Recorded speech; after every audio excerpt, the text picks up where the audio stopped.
Hello learners, आपने ये identity तो देखा होगा। ये बहुत कॉमन आइडेंटिटी है जो क्लास 7-8 के बच्चों को बताया जाता है that a plus B whole square equals to a square plus 2ab प्लस b स्क्वायर। लेकिन कभी आपने सोचा है कि क्या हम इसे ज्योमेट्रिकली भी रिप्रेजेंट कर सकते हैं या नहीं कर सकते? तो आइए देखते हैं इस आइडेंटिटी को हम ज्योमेट्रिकली कैसे रिप्रेजेंट कर सकते हैं।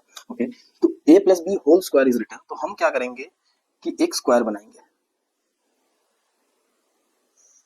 जिसमें हम इसका length, suppose this is a, यहां से यहां तक, और ये है b।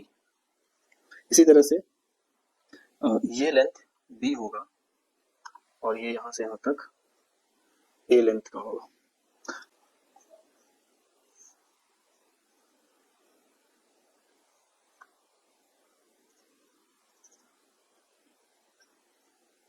सो डियर लर्नर्स, इसमें क्या है, ये अगर हम ध्यान से देखेंगे तो ये एक स्क्वायर बनाया है हमने जिसका साइड a प्लस बी है। हर साइड में इस साइड का length a plus B, a plus B, a plus B and a plus B. Okay, तो इसका अगर हम एरिया फाइंड करने की कोशिश करते हैं, area of this square is a plus B whole square.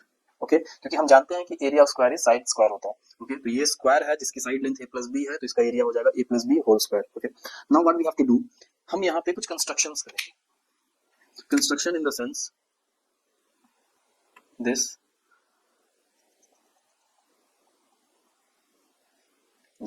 Okay, now we are having, means अगर हम इस स्क्वायर को ध्यान से देखेंगे तो ये 4 पार्ट्स में डिवाइड किया हुआ है। इसका हम फर्स्ट पार्ट इसको बोलते हैं, ये हमारा सेकंड पार्ट है, ये थर्ड पार्ट होगा and this is your fourth part. Okay, तो अगर हम इस स्क्वायर का area a plus B whole square लिख रहे हैं तो क्या हम इसी स्क्वायर का area of this square, area of square equals to area of first part plus area of second part plus area of third part plus area of fourth part भी तो लिख सकते हैं। और अगर आप ध्यान से देखेंगे तो जो फर्स्ट पार्ट का एरिया है this is nothing but your a square, this is your a square.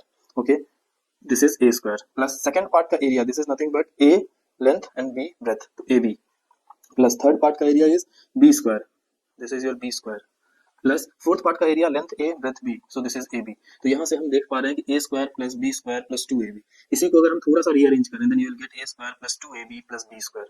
And I hope कि आपको यहाँ तक चीजें समझ में आई होंगी। अगर आपने ये समझा है देन आपके लिए आज का जो होमवर्क है वो है a माइनस बी का होल स्क्वायर। क्या आप इसको भी ज्योमेट्रिकली रिप्रेजेंट कर सकते हैं? If yes then kindly do that and let me know in the comment section. मिलते हैं नेक्स्ट वीडियो में।